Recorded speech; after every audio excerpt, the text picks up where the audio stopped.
Okay, let's give this another try. There we go. Now we have audio. I apologize. It's not mute. I apologize for everybody who's on the live stream. I was not muted. Nothing. I apologize about that. I see all the comments coming through saying you got to unmute. This isn't a failed Zoom call. Everybody should hear it loud and clear. If you're on the live stream, give me a little comment there that says you can hear what's going on. Royce Beacom and Eric Rogers, Josh Newark, all you guys saying you can't hear. Do you hear me now? There we go. Josh Newark, Royce Beacom chiming in. There we are, guys. Joe Lanzel, hello. Matt Sable, there we go. All right.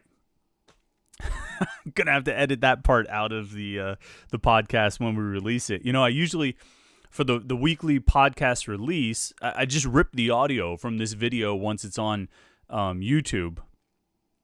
And then I put it into the podcast. I put it in the podcast software, whether it's Podbean or Libsyn or wherever it is, to send it out to Spotify and iTunes and all those different places. But I'm gonna have to edit out the first minute and a half where nobody could hear what I was saying, where I was just talking to myself. Let's start over then. Welcome to the Panther-Lair Show here on a Tuesday night at 8:30. We do our live stream, of course, every week on youtube.com/Panther-Lair.com. Release the podcast through the week, then on Wednesday, where you can listen to it and check everything out. It's just, it's a fun way. Like I always say about this live stream, it's a way for us to interact. It's a way for us to go back and forth. If you listen to the podcast when we release it on Wednesday or Thursday or later in the week, or maybe over the weekend, you listen to the podcast, you might hear me say something and you might have a reaction to that. You might have a comment or a question. Well, you're mowing your lawn. You can't say anything to me. You're just listening to stuff I said 3 or 4 days earlier. You'll come in on Tuesday night at 8:30, youtube.com/Panther-Lair.com. You can watch the podcast live as it's happening, and you can get in the comment section where everybody just told me that my microphone was not turned on. Good work by us on that one. Everybody told me that in the comment section, but you can go in the comment section, and in addition to telling me about the technical issues I'm having, you can say hello, you can ask questions, you can post comments, you can react to what's going on. You can, you can have feedback, and we can have a conversation and discussion. So, tonight's show on this podcast, we're going to talk about Pitt's quarterback situation. Well, if you have a question about one of those guys, you ask it, and we talk about it. We're going to talk about the skill players on offense. You have a question about one of those guys. If there's somebody that you're anxious to see, you post your comment, and we have a conversation about it. Now, if you're watching this live stream on Tuesday night, you may notice a few things. One, I'm wearing glasses. Now, I've always worn glasses. I've worn glasses since like second grade or something. I don't usually choose to wear them. I usually choose to wear contacts. Well, in a moment of a real moment of clarity, I think it was on Friday night, possibly not in the clearest of minds, but in a moment of clarity, I decided, I'm going to change my contacts. I'm not going to even put these contacts I'm taking out on Friday night. I'm not going to put them in contact solution or anything like that. I'm just going to throw them in the garbage, and I'll get a new pair out tomorrow. Fast forward to Saturday morning. There are no more new pairs. I'm out of contacts, so now I'm wearing glasses for a few days until the eye doctor can come through and hook it up. You may also notice I've got something on right here. Huh? Now that is nice. Is it not nice? This is Home Field Apparel. Now, we had a Home Field shirt on last week. They hooked us up with a couple to show you guys, to show you Pitt fans what they've got in their new Pitt collection. They just rolled it out 2 weeks ago, and it's outstanding stuff. The designs you can see are great. First of all, the most important thing, if you're going to make cool t-shirts, you've got to have good quality, and Home Field has great quality. That yellow shirt I had on last week was one of the softest shirts I've ever owned. This gray one, super soft as well, and it not only they have very quality shirts, and like I say, that's where you've got to start. You find a lot of t-shirt companies with cool designs, but you've got to have good quality shirts, and I think we've got some great ones here locally in Pittsburgh that make great quality shirts. Home Field does as well. I think they're based out of Indiana, the state, not Indiana, PA. But the other thing they do, and you can tell by this logo, and if you go to their website, Apparel.com, and go to their Pitt selection, or their Pitt collection, I should say, you could see some of the designs they've got, and they've talked to Pitt fans. They've solicited ideas from Pitt fans about what do you want to see. They have a shirt that just says 13-9. I mean, you can't beat that. And that's one of those things that you wear, you walk around, and you've got a shirt that says 13-9. That's all it says, is 13-9. You walk around and wear that, people either know or they don't. And if they know, they're going to appreciate it. Or they might be a West Virginia fan and they'll hate it, in which case you're probably getting the reaction you wanted, right?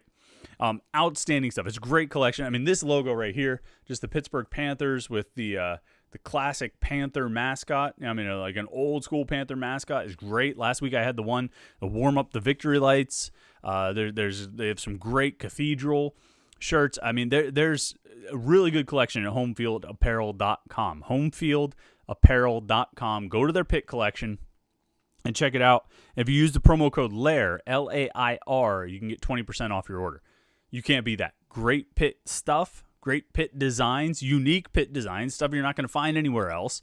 And you can get it for 20% off. Promo code LAIR, L-A-I-R, off your first vintage pit apparel purchase at homefieldapparel.com. So go check them out. We appreciate them supporting us, supporting the podcast, and it's high quality. You got to check it out. So what's been going on in the world of pit sports? It's been a quieter week than last week. Last week was a crazy week. Last week was out of control. You know, I did on Saturday morning, I do the Panthers Insider Show on 93.7 The Fan, and I did that show, and I felt like an hour wasn't enough. We go 8 a.m. to 9 a.m. on 93.7 The Fan every Saturday morning, and we just talk about pit sports. It's kind of like this podcast, except it's, you know, a little more refined. It's on radio, right? So I mean, you got to be a little more professional than we are here. You know, I make sure the microphones are turned on to start. That's a good place to begin. But I felt like an hour wasn't enough. You know, I mean, an hour wasn't enough to talk about everything that happened last week with, you know, Big Ten and Pac-12 canceling and the ACC pushing forward and the SEC. I mean, all those things. And we talked about a lot of it last week as well. We talked about significance of you know, the ACC's top medical advisor coming out and saying we can do this safely. And since then, we've gotten, you know, we've had the NCAA medical advisor come out and say you can't do this safely. So you get, it's not necessarily a war of words, but you've got one side saying you can and one side saying you can't.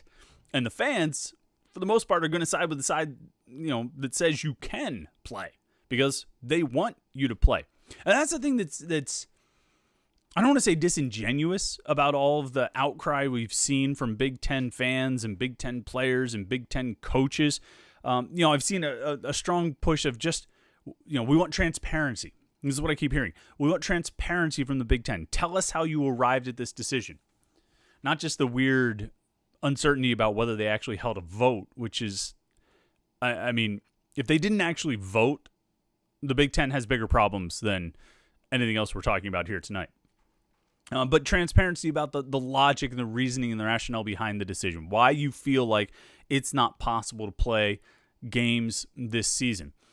And parents and fans and players and coaches, probably administrators, are pushing for transparency. They want transparency. But the thing is, if you get that transparency, if they get what they want, which is a solid, concrete answer on why the Big Ten believes they can't play,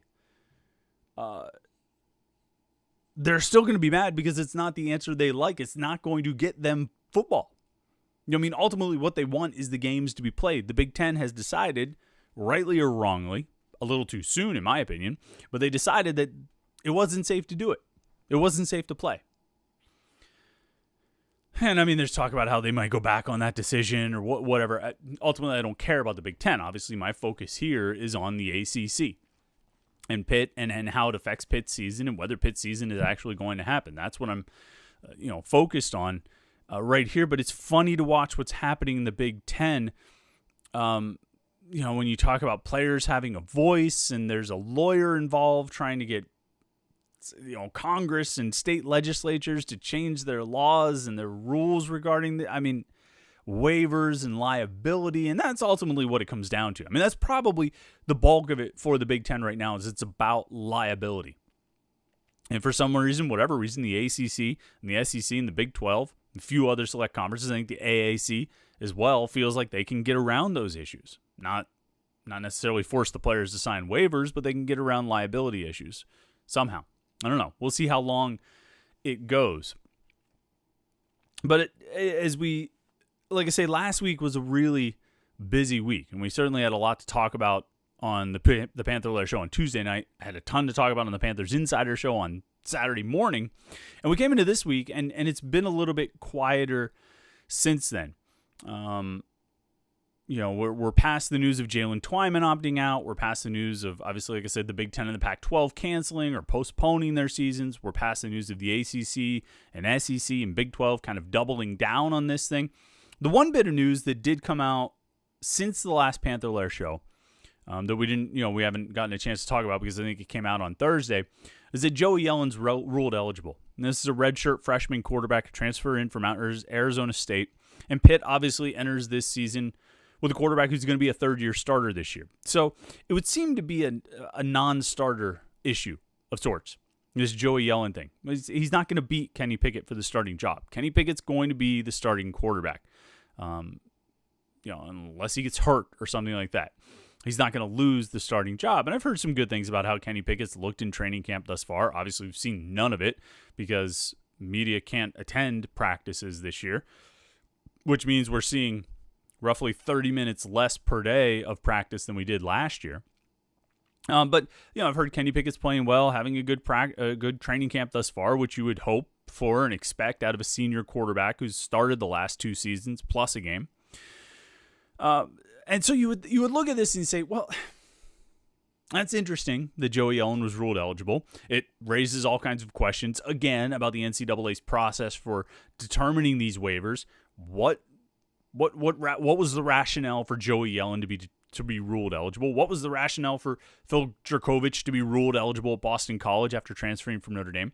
Not a lot of these things make sense. That's kind of that's just par for the course. It's not the first, I don't want to say questionable, but not the first curious decision we've seen out of the NCAA. It's probably not the last one we'll see this summer. They continue to make curious decisions. But you set that aside. That's not really the interesting part of the conversation. The interesting part of the conversation to me about Joey Yellen being ruled eligible is kind of how it affects Pitt's backup quarterback position. And there again, you might look at it and you say, who cares about the backup quarterback position? They've got a third-year starter at quarterback. Backup is, you're jockeying for reserve, jockeying the reserve for the reserve role. You're jockeying for, garbage time snaps, or maybe if Pickett gets hurt in one game to get a starter out there for the next game, like they did with the Delaware game last year after Pickett got banged up in the UCF game. Although part of that was the fact that they were facing an FCS team. If they were playing Duke the next week after UCF last year, they were playing another, certainly an ACC opponent, possibly an FBS opponent, and I would say almost certainly if it was a Power 5 opponent, I'm guessing Kenny Pickett would have played.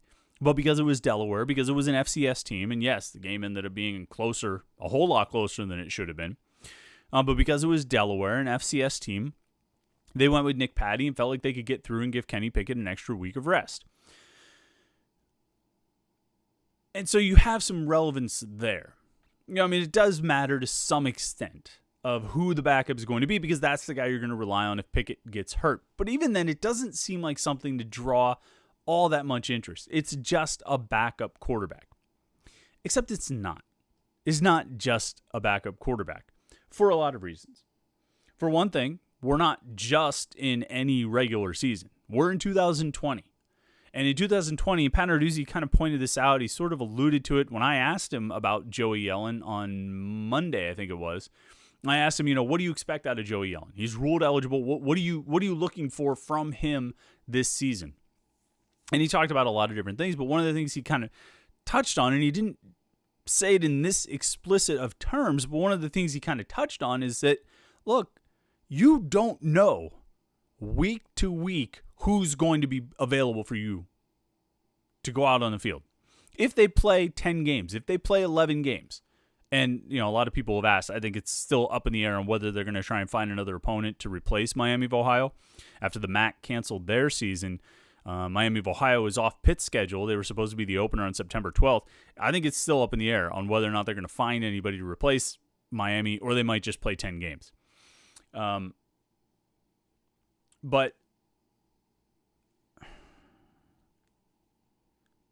lost my train of thought. Panarduzzi was saying, usually I'm able to keep it together. I got to avoid those little digressions. But this is not like any normal year. All right. Over the course of 10 or 11 games, you don't know who's going to be available for you on a week-to-week basis, because it's a very real possibility that you're going to have a cast of players, a group of players that's out each week, and it's going to change each week. Now, they've been fortunate thus far. It seems like they've avoided any major issues. They had a scare last week on Thursday. They had to cancel practice because some players, some different people around the team were showing symptoms. They got them all tested. They got the results back quickly, and it all came back negative, which is good. You know, it came back negative, which is a positive. But that was, you know, I mean, you're still having students moving in. You're still getting settled into the campus life and what college life is like in this pandemic. I don't think Pitt's going to get through the whole fall without having some players test positive, or at least show enough symptoms that you have to hold them out. Which, I mean, if a player starts showing symptoms on it, I think the way it's supposed to work in the ACC, you're supposed to test 72 hours before a game. So that'd be like Wednesday. I would imagine that if a player wakes up on Friday with a fever, they're going to test him and get a result back as quickly as they can to find out if he can play on Saturday. But you're going to have guys that are going to miss games. It's almost inevitable. And if one of those guys happens to be Kenny Pickett, you're going to need a backup quarterback to win there, obviously. And that makes Joey Yellen relevant, because now you've got another arm available. You've got another guy who could potentially go in and be the replacement for Kenny Pickett. And that's the first thing that Joey Yellen's eligibility does for Pitt. It gives them another arm in competition for the backup quarterback job to compete with Nick Patty and compete with Davis Bevell. Bevell, of course, is a redshirt freshman like Joey Yellen. Patty's a redshirt sophomore. He's got more experience than those two guys. Yellen played one game at Arizona State, played pretty well against USC in a loss. Patty made one start last year for Pitt in the Delaware game. He got a win. He also threw a touchdown pass in the win over UCF when he had to replace Pickett because, like I said, Pickett got hurt in that game. And so he's got more experience. Bevell probably has more upside than Patty. Bevell versus Yellen, I don't know. You know, I'm not entirely sure who's got the advantage there, who's got more upside. But what you have now is you have a 3-man competition as opposed to a 2-man competition. You know, if Joey Yellen was not eligible for the 2020 season, your backup competition would be Nick Patty and Davis Bevell. And that's it. Now you've got a third arm in there. That's a good thing. Competition is a good thing. Having more guys available to compete for a job is good. It pushes them. You know, they push each other. And so that's a good thing. But there are ramifications. There's a potential for fallout. And this is what's going to get really interesting. Because if Joey Yellen wins the backup job, if he becomes the guy who goes in when something happens to Kenny Pickett, when Kenny Pickett needs to come out of a game or if he has to miss a whole game or something like that, if Joey Yellen becomes the guy, all the spotlight turns to Nick Patty and Davis Bevell. Because, and I'm going to say right off the bat, I don't know what those guys, what their thought processes are like. I don't know how they view the world of college football or their role in it. But when I look around the sport, and when you look around the sport, and anybody looks around the sport, there's a pretty clear trend. And the trend is this. If a quarterback is not the starter, he goes. And it's not the case for every quarterback. Every team has a backup quarterback who has not transferred. But a whole bunch of teams do have quarterbacks who have transferred, and a whole bunch of teams have quarterbacks who transferred in. Joey Yellen is one of them. He was at Arizona State, looked pretty good, wasn't going to be the starter, looked for a new spot. Thomas McVitie left Pitt. Ben DiNucci left Pitt. Nathan Peterman left Tennessee. Chad Voitek left Pitt. Tom Savage left Rutgers and then left Arizona. You got to go pretty far back to find to find the last time Pitt's quarterback roster wasn't affected by transfer, either in or out. Max Brown transferred in. I can't think of I'm going to have to think about Pitt quarterbacks in the last decade who didn't either arrive or leave via transfer. I can't think of one. Who am I missing? I mean, is Tino Sinceri, Trey Anderson, I guess? Trey Anderson didn't transfer anywhere. Is Tino Sinceri the last starting Pitt quarterback who didn't, either arrive or leave via transfer? This is what happens in the sport. And then you look around college football. I mean, you look at some of the best quarterbacks in the country, and a lot of them are guys who transferred. Joe Burrow, Justin Fields, Jalen Hurts, right? The guy at Georgia now who transferred from Wake Forest. The guy at Duke who transferred from Clemson. This is what happens around the sport. And it's pretty hard to imagine, or no, I shouldn't say it that way. It's easy to imagine it happening to Pitt if Joey Yellen wins the backup job. Now, do I feel the same way if Davis Beville wins the backup job? Do I think that Joey Yellen would transfer? I don't, because he just transferred. I imagine that he would stay. But I think you could look at it and say if Beville or Yellen win the job, you wonder about Nick Patty. And again, this isn't a reflection on Nick Patty. I don't think he's a quitter. I don't even know if he would want to transfer. I'm just speculating here, but I'm speculating based on what tends to happen in college football. If you have a redshirt sophomore, right, who just got passed over for the backup job, and the starting job is coming open next year. Now, you could stick around, you could compete, and that's probably, I would guess that's what would happen. They play this fall, whatever they can. You go into the spring camp, and you have this competition with Patty and Beville and Yellen, and whoever doesn't win the job, whoever's the third man,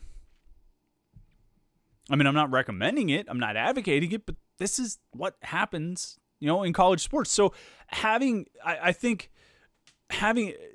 was always a bridge that we're going to have to cross next spring, of a competition with Patty, Beville, and Yellen. They were always going to have to, that was always going to happen. And probably one of those three guys was going to decide to transfer when they ended up as the number 3 man on the totem pole. I predicted that 3 months ago, 4 months ago, 5 months ago.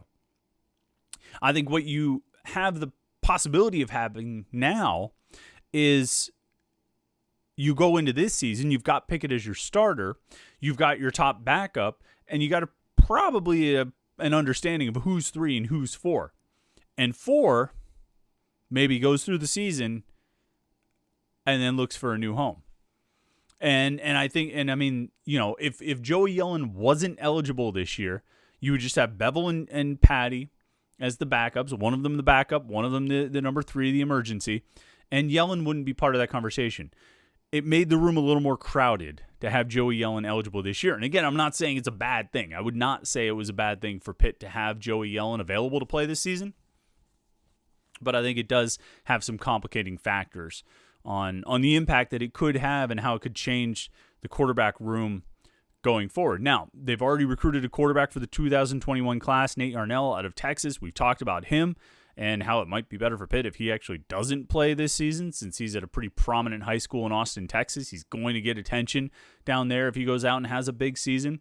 I mean, we'll see what happens in that situation, but I think the staff is really high on Nate Yarnell. They think he can be really good. So if they do lose one of these 3 guys, or God forbid even 2 of these 3 guys to transfer, I think the staff feels good about the guy they have coming in that 21 class, who will be a freshman next year. I think they feel pretty confident about him and how he'll be able to step in and the role he can play with this offense. So, again, I mean, we're looking at a team that has a quarterback coming back for his 3rd year as a starter, right? So you would think quarterback position, not too many question marks, not a lot of intriguing storylines. I think it got a little bit more interesting. Well, it got a lot more interesting when Joey Yellen transferred, and then it got a little bit more interesting on top of that when he was ruled eligible for this 2020 season. So that'll be something we'll have to watch and see what comes. I think when we look at Kenny Pickett for this year, as we kind of talked about him and discussed, I just sort of mentioned him. Oh, yeah, he's going to be a 3rd-year starter, and what happens if he gets COVID or something like that. But yeah, I was looking at Pro Football Focus. One of their writers, one of their senior college analysts, had a ranking on Tuesday. I saw it, at least. I forgot what day he put it out, but it was a ranking of all 130 starting quarterbacks in FBS. And first of all, I mean, hats off to you, man, of even just trying to rank 130 guys. And it ended up being more than 130 guys because for some schools he listed like 2 quarterbacks. So, hats off to you for cataloging 145 or 140 or however many quarterbacks it was in FBS. Kenny Pickett came in at number 33 on the ranking. I don't think that's a terrible number, considering he's a guy who only threw 13 touchdown passes on an offense that averaged 21 points per game last year. If you do that, I'm going to guess you're not very good. I'm going to guess that you're not in the top quarter of FBS. I'm going to guess you're in the bottom half. I'm going to guess you're outside the top 50 at the very least. And Kenny Pickett shows up at 33. I think, some of it was based off Pro Football Focus grades. This guy's opinion and analysis was based off the Pro Football Focus grades. And we've talked before on the podcast about how Pro Football Focus views Kenny Pickett. We've talked about adjusted efficiency, adjusted completion percentage, where you take the completion percentage, but then you adjust it to account for dropped passes, for throwaways, for batted passes. And when you adjust those things in Kenny Pickett's stats, his completion percentage shoots into like the top 15 in the country among adjusted completion percentage. It's not just like you adjust his and then see where it slots in with everybody else's regular completion percentage. When you sort on Pro Football Focus, you sort the prolific quarterbacks in college football last year, and you sort them by adjusted completion percentage. Kenny Pickett ranks pretty high. I don't think Pro Football Focus doesn't think he's perfect. I think they believe he needs to do a better job with his accuracy on deep passes, which I think we would all agree about that. I think if they, I don't know if they really catalog these kind of things or record these kinds of stats or have a means to do so, but it doesn't do a great job with feeling the pressure, handling pressure and, reacting to it and making good decisions under pressure, but a lot of guys don't. I think when I look at Pickett, he's such an essential part of what's going to happen for Pitt this season, insofar as that the offense is an essential part of what's going to happen for Pitt this season. And we know there are a lot of factors, right? We know pass protection. We know receivers and tight ends catching the ball. We know the running game. All those things are huge and hugely influential and really did as much, if not more, to damage the offense and hold it back last season as what Kenny Pickett did. I think Pickett did a lot to move the offense forward. I think you look at the North Carolina game, played his tail off, and took a beating, but he ran a lot, made a lot of plays. We actually have, if you're watching the live stream, this is a slideshow from the North Carolina game. You see a lot of Pickett in there. He used his legs and made a lot of plays, and I think it was one of his best games of the season, maybe his best game of the season. Played really well. And he needs to do that all season long. There's a question, though, of where his ceiling is. Can he do what he did in that North Carolina game over the course of a full season? Or was that something more of a one-off, something closer to a one-off, and not something that could become the standard for Kenny Pickett? And that's a big question, and I don't know if I have the answer of what Kenny Pickett's ceiling is. And I'm going to write this week that I think, you need to shoot for 20 touchdown passes. If they play 10 games, he needs to throw 20 touchdown passes. There were something like 30 guys in FBS last year that averaged 2 touchdown passes per game. With as much as Pitt throws the ball, with as much as they threw the ball last year, with as much as they're probably going to throw it again this year, even if they get the running game going better, they're still going to whip it around all over the place. They're going to throw the ball a lot. And with as many pass attempts as he's going to have, and as much yards as he's probably going to end up with, because I would expect attempts and yardage to be roughly on average what they were last year. He's probably not going to get the same total numbers because of playing fewer games, but he also had, 3,098 yards on however many pass attempts in 12 games. So you cut that down to 10 games. You're going to lose some off the total stats, but if you look on a per game average, I would expect his numbers to be roughly similar, at least maybe in terms of yards. What needs to come up is the touchdown passes. Can he get to the point where he's throwing 2 touchdowns a game? I think he probably should, just based on the volume of passes. They obviously have to get better in the red zone, but that's a whole offense problem, not just a Pickett problem. It's a Pickett problem, but not just a Pickett problem. It's a whole offense problem. And there's too many of those on this offense, too many whole offense problems. to say, Kenny Pickett needs to do this. Kenny Pickett needs to do that. He does need to get better. But so do the running backs, the receivers, the tight ends, and the offensive line. And I think if you were ranking those positions, the ones that gave you the most concern or that were the biggest cause of the issues last season, if you were going to say, okay, this offense averaged 21.2 points per game last year, what was the biggest source of that problem? Which position group? Quarterback, running back, wide receiver, tight end, offensive line. Which one do you blame the most? I don't think you're putting quarterback number one. I'm not putting quarterback number one. I'm probably putting it 5.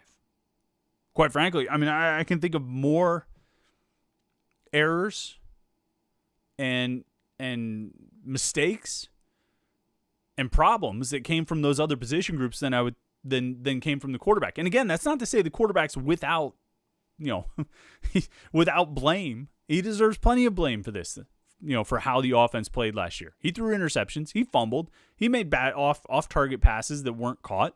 He made bad decisions. But I think you had bigger problems out of the offensive line. I think you had bigger problems out of the running backs, bigger problems out of the receivers, bigger problems out of the tight ends. Getting all those things figured out can go a long way in helping Kenny Pickett look a lot better in 2020, right? I mean, this seems to make sense. So now we come to our next question. First, we're going to talk about, well, what is Kenny Pickett's ceiling really? Well, for him to really reach his ceiling, for him to reach his potential, he needs more out of his teammates.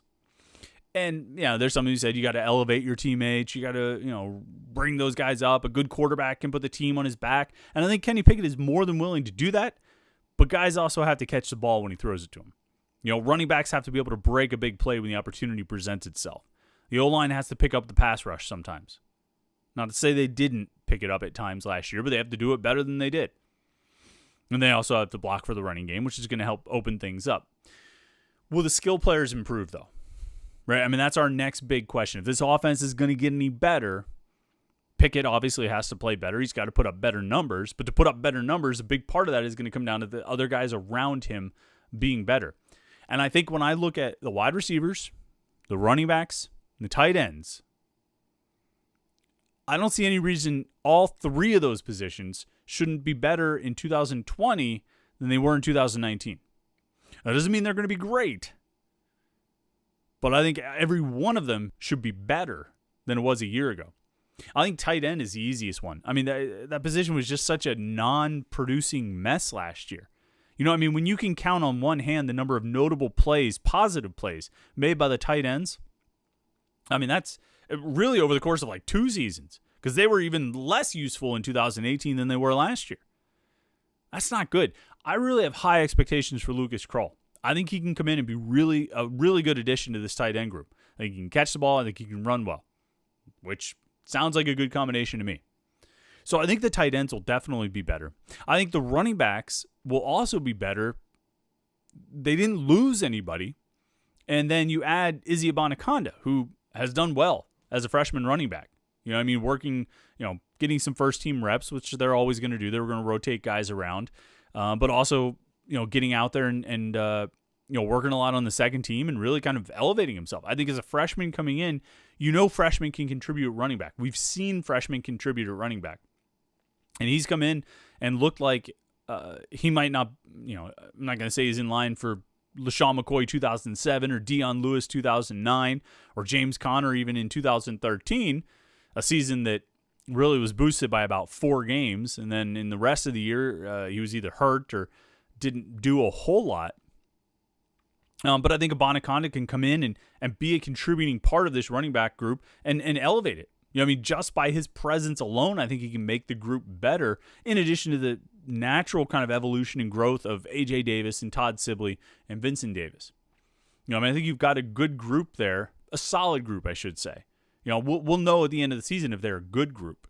But you take the group that they had last year that was okay in spots. Vincent Davis had some really impressive runs. Todd Sibley looked good in the Miami game. A.J. Davis was really good up at Syracuse. But, here again, we're counting on one hand the number of times the running backs really impressed you, right? That's not good enough.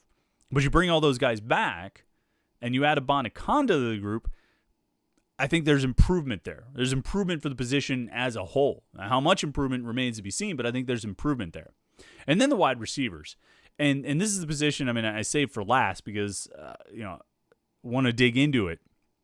Where you lost Maurice French, record-setting wide receiver at Pitt. But you bring back Taysir Mack, Shockey Jacques-Louis, and Jared Wayne, among the guys who really contributed last year. You also have Trey Tipton back. You have Michael Smith back. Dontavius Butler-Jenkins is gone. They put John Vardzell on scholarship. But, bringing back Mack, Jacques-Louis, and Wayne is big. And then bringing in the freshmen. And I talked about Abanaconda at running back. I think wide receiver is that other spot where you're going to see freshmen contribute early and often. And Jordan Addison is the main name to know. And if you listen to this podcast, you read Panther-Lair.com, 321 columns, message boards, pretty much everywhere for the past 9 months, maybe, somewhere around there. I don't want to say raving about Jordan Addison, but I've been talking about how good I think he's going to be. And through a week, 2 weeks of camp, whatever they've done so far, I haven't heard anything to change my mind about that. I think he's going to be a really good player for Pitt. And I think he's going to be a really good player this year for Pitt. And I think he's going to be out there and he's going to be contributing, and working maybe in the role that Taysir Mack is in, or sometimes in the... I think Shockey Jacques-Louis, I think, is the guy who steps into the Maurice French role. And I think he's more than capable of playing there. I think he's explosive like French. He might even be a little faster than French. And if he's not, he's fast enough. You saw it, again, to talk about the North Carolina game, you saw that 75-yard catch and run. That wasn't not to get too far back into the Kenny Pickett discussion, it wasn't a perfectly thrown ball. It didn't hit him in stride. But it was enough. It caught him in stride enough that he was able to take off for 75 yards and a touchdown. He can do that. He can do that every week. If you can hit him in stride, he can go. He's an explosive, exciting playmaker, and we've seen that. If not every time he's touched the ball, we've seen it on a high percentage of his touches. Going back to his freshman year, with end arounds and jet sweeps and things like that. He's a playmaker. And I think he can take that Maurice French role of getting a lot of passes thrown his way. Taysir Mack, I think what his game is. He's going to go downfield and he can make contested catches. And just when you start to count Taysir Mack out, when you start to think this guy he's just not consistent enough. He can't make an impact. Just when you think that, he goes down and makes a huge catch. And sometimes it wins a game, the bowl game, or I think even the Delaware game. He had the Delaware game where I think he had a clutch touchdown reception late in the game, or it doesn't win the game like the Penn State game, but he can go downfield and make those tough catches probably better than anybody else on the team, at least guys that we've seen, the returning players. We don't know about Addison and Jalen Barton and Aiden Henningham just yet of what they can do in that regard. But, he's, Taysir Mack enters training camp as the best guy at doing that and making those tough contested catches. And then Jared Wayne, I'm willing to pigeonhole him right now as a possession receiver. I think that's what he did last year, and I think he did it pretty well. I think he had sure hands. Yes, he fumbled, but I think he was good at making the catch. I think he made some freshman mistakes, but I think he showed enough promise that the coaches were willing to trust him on the field over upperclassmen who've been around much longer than he has. And that was pretty telling for me. I think that was pretty encouraging, to look at. And so I would expect him to sort of fill that possession receiver role for now, and then you see what else can develop. But if he's catching passes 12 yards downfield all day, that's not a bad thing to have. Especially if you have Lucas Kroll going as well. It's going to be really difficult to defend you if both of those guys are playing well. And then on the outside or in the in the slot or wherever, you've got Shockey Jacques-Louis and you've got Taysir Mack, and then you bring in Jordan Addison into this mix, and he's explosive and he's playmaker. I think it's going to be really exciting to watch him on the field this year, because nothing I've heard so far through training camp has changed my opinion, or the opinion that I had of Jordan Addison since the time he was a recruit. And so I think, Jacques-Louis stepping into a premier role. I think Jared Wayne not being a freshman anymore And then I think adding Jordan Addison into this group elevates the receivers above where they were a year ago. And I wouldn't rule out Jalen Barden making a contribution either. Hear really good things about him as well as a freshman receiver. The freshman plus the development of Jacques Louis and Wayne, I think makes the receivers better than they were a year ago. So you look all over the offense. This is a long-winded way of getting here, but you look all over the offense. You've got a senior quarterback in his third year as a starter. You've got improvement at running back, tight end, and wide receiver. Varying levels of improvement. Not the same amount of improvement across the board. I would say the receivers have probably improved. Well, no, I would actually probably say the tight ends, I believe, will, when we look back, we will say the tight ends improved the most from 2019 to 2020, just because the bar was so low for the tight ends in 2019. And then I would say that the receivers, in terms of, I would say the tight ends, we're going to look back and say they improved the most, then the receivers, then the running backs. But I think you're going to see improvement across the board from all three of those groups, which should, those three should come together to equal improvement for Kenny Pickett. And if all of that happens, brother, they might actually score some points this year.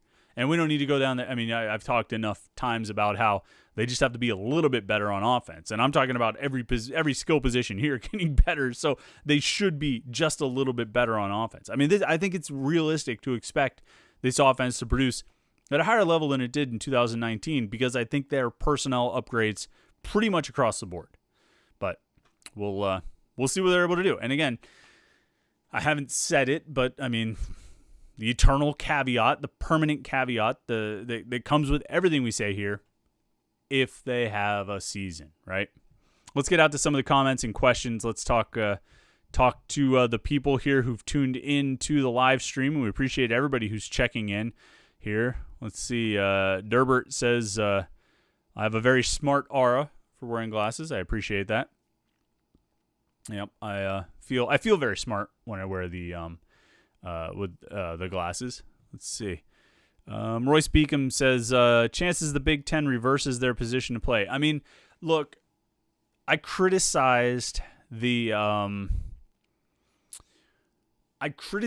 Big Ten for deciding to cancel their season or postpone their season when they did. I thought they did it too soon. I didn't see any reason to criticize or cancel at the time when they did it. I thought they had time on their side, and I still believe that they have had time on their side. I think they were hasty in making their decision. I'm not sure why they rushed it so much. Maybe that's the transparency people want to get out of the Big Ten. However, if they were to reverse course and decide to play, I actually think it would be a worse look. Big Ten fans, Big Ten players, Big Ten coaches, Big Ten parents, they would all celebrate it and cheer to high heaven.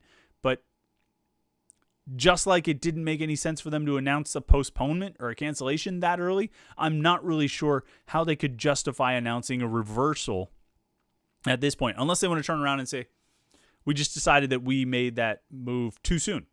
We can give it more time. We have time on our side. So unless they want to say, if Kevin Warren, the Big Ten commissioner, comes out and says, well, folks, as was so eloquently stated on the Panther-Lair podcast, we have lots of time. We have time here. We've got at least 2 or 3 weeks, if not more. We have flexibility in our schedule to move games around. We've got time to find a way to see if there's a way to make this work. And so we're not going to jump into a postponement or cancellation. We're not fully committing to a season. We're moving forward as if we will play a season while we continue to work to find ways to make this happen safely. So maybe if they said that, they came out and talked about the great insight they had gotten from the Panther-Lair podcast, then perhaps they would not be criticized as much as I imagine they would be if they do come out and reverse course. And the other thing, too, about reversing course is you postponed your season, you canceled your season because you didn't think it was viable to play a season. If you reverse course and you actually do start playing games, and then your worst suspicions are confirmed and you have to cancel the rest of the season. Randy Quaid had a quote in Days of Thunder about a monkey and a football. And that's what you would look like. So I don't know if the Big Ten wants to go down that path. Now they're getting a lot of pressure. They're getting a lot of pressure from their coaches. They're getting a lot of pressure from their players, the players' parents. None of whom, at least as far as I know, are epidemiologists. They may be experts in infectious disease. I don't know, but they're under a lot of pressure. We'll see if they we'll see what they decide to do. The Dank Chronicles chimes in. I don't remember you on the podcast live stream before. Welcome in, sir. Says, I think Pitt will upset Notre Dame or Clemson, but not both. You know, what I talked about, I don't think it was last week. In the last couple weeks, I talked about Pitt's schedule and how it kind of breaks down. That you've got 4 games. They should probably win. You know, you had... No. Just looking at the ACC games. You got 4 games they should probably win in Syracuse, Georgia Tech, NC State, and what was the other one? I don't have the schedule in front of me. Syracuse, Georgia Tech, NC State. There was another one. Man, I apologize. I should know this off the top of my head. Who's Pitt's other opponent? All right, hold on. Let me bring up the schedule. There's somebody out there screaming it, I'm sure. Let me see if anybody in the live stream has come up with the answer now that I can't think of the other game they should win. They should beat Syracuse, Georgia Tech, NC State. Oh, and Boston College. That's what it is. Okay, Syracuse, NC State, Boston College, and Georgia Tech. Those are the 4 games they should win. They have the 4 toss-up games, as I view them: Louisville, Miami, Florida State, and Virginia Tech. Those games are going to be challenging. I'm not sure if I would say Pitt is favored to win those games. They're games that Pitt can win. I don't know if they will win. And then they have the 2 games where they're not going to be favored to win. They're going to be difficult games, and if Pitt wins, they will be considered upsets. And that's Clemson and Notre Dame. Now, I said that if you lose one of those toss-up games, well, first of all, I operated on the premise that you need to win 8 games to get to the ACC championship game. You need to go 8-2 in conference play this year. So if you lose one of those toss-up games, Virginia Tech, Florida State, Miami, or Louisville, then to get to 8, you need to go out and beat Notre Dame or Clemson. I can't rule out beating Notre Dame or Clemson simply because we've seen it happen. We saw them beat Clemson. We've seen them beat Notre Dame, and most recently 2 years ago we saw them take Notre Dame as a top 5 team in the country on the road down to the wire. So I don't think Notre Dame's going to be overlooking Pitt. I don't think we should overlook the possibility that Pitt beats Notre Dame. Maybe unlikely, but not altogether impossible. I don't know if I'm going to get on board with you just yet, Dank Chronicles, about Pitt upsetting one of those 2 teams. I think it's possible. I think the best bet, though, is that you focus on winning the 4 games you should win: NC State, Boston College, Syracuse, and Georgia Tech, and then try to sweep those other 4. Try to sweep those 4 toss-up games. Let's scroll down here. Talking about the quarterback situation. Dale Gribble, I'm waiting for Pitt to step into the future and recruit an athletic dual quarterback. Yeah, I mean, look, your best case scenario, and people talk about this a lot. There's always conversations about this on the message board. Best case scenario, you get a quarterback who can throw the ball 60 yards downfield, 70 yards downfield, and he can run a 4.40, right? That's your best case scenario. That would be great. But guess what? Everybody in the country wants that guy. Everybody in the country wants that dual threat quarterback. What Pitt has been able to get and needs to focus on getting, and I think is probably their best option, is finding a guy who sort of has Pickett's skill set. Decent arm strength, good arm strength, I would say. Not elite arm strength, but good arm strength, and can run. And I think Pickett is more athletic and more mobile than we probably give him credit for, maybe because he doesn't do it as often. But he can get out and move. He can get out and run around. And TRR says Pitt has avoided dual threat quarterbacks forever for some odd reason. Pretty stupid to have done so. I don't think I don't think Pitt has necessarily avoided it. I think they've just it's who they've been able to get. It's who they've been able to recruit. They've tried to get some dual threat guys. Hendon Hooker at Virginia Tech can run around a little bit. Pitt tried to recruit him. Pitt tried to pull him, tried to get him in that recruiting class. I forget. I think he might have seen the same class as Pickett. I forget if he was 2017 or 2018. They've tried to get some guys. They just haven't been able to grab them. So I think you want to get a guy like Pickett, or Davis Bevel can run around a little bit. You know, who was it? Somebody mentioned him, that he was a bit of a running quarterback, a running spread quarterback. Jason Martell says Pickett, while not a dual threat quarterback by definition, is good at extending plays and tucking the ball and taking off. Bevel is a pretty tall dude, probably a little less of a runner than Pickett. Yeah, but he can get out and run. He can move around a little bit. I think he likes to drop back and throw the ball, but he can run a little bit. Nate Yarnell is a guy coming in who he's more of a drop back passer. I think Joey Yellen can move around a little bit, but again, I mean, I think that's the kind of quarterback Pitt's probably going to be able to get. If you don't just want the drop back quarterback, they're probably going to have to go after guys like that who can move a little bit. Royce Beacom points out a few dual threat quarterbacks that Pitt has recruited: Anthony Gonzalez, Thomas McVitie, and Trayvon Chapman. As he says, not exactly a productive bunch. I mean, hey, Anthony Gonzalez became very productive at linebacker. Thomas McVitie could throw or could run a little bit. There's no question about that. Although his career at Kansas hasn't exactly become what I think he hoped it would become or believed it would become. The Butthole Bandit, which is quite a name, says, whatever happened to the dual threat quarterback named Cross that they had about 10 years ago? I remember one good game. He had a couple rushing touchdowns and never heard of again. Not quite Bandit. It is Greg Cross. He was in the 2008 recruiting class. It came as a junior college transfer. Scored a touchdown against Iowa in the game at Heinz Field that year in 2008.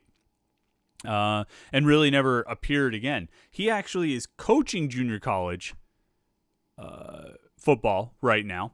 And I interviewed him on the podcast a few weeks ago. If you go to the podcast feed, either on Spotify or Podbean or Libsyn or iTunes or any of the places where you get your podcast, you scroll back, look for a conversation with Greg Cross.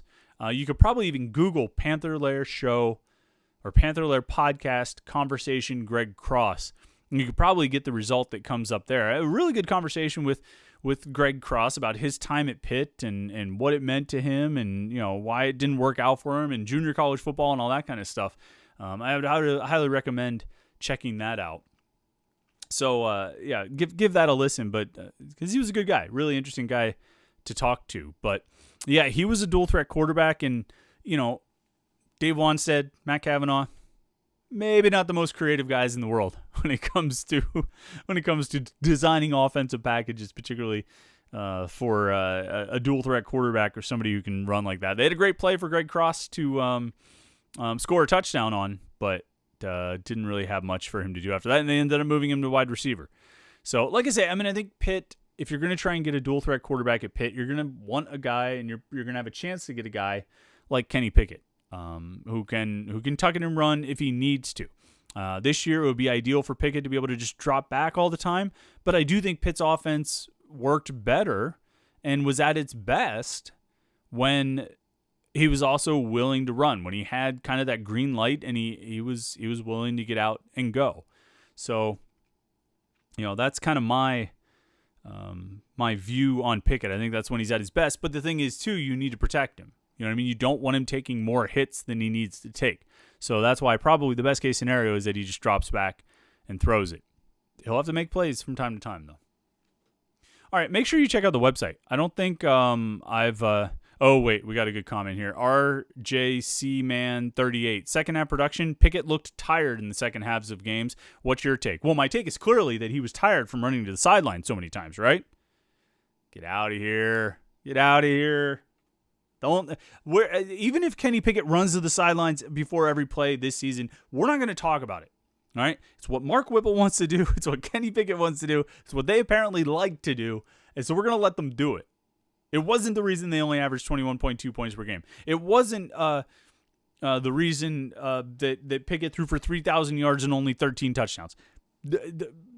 It's not the reason that they had, 100 and some correctable mistakes like fumbles and dropped passes and procedure penalties and all that stuff. It's not because Kenny Pickett was running to the sideline. All right. Ricky the Dragon Kayak. He ran half a state each game. No way that didn't affect him. It was a light trot halfway across the field. I mean, and he caught a touchdown pass at the end of the UCF game, right?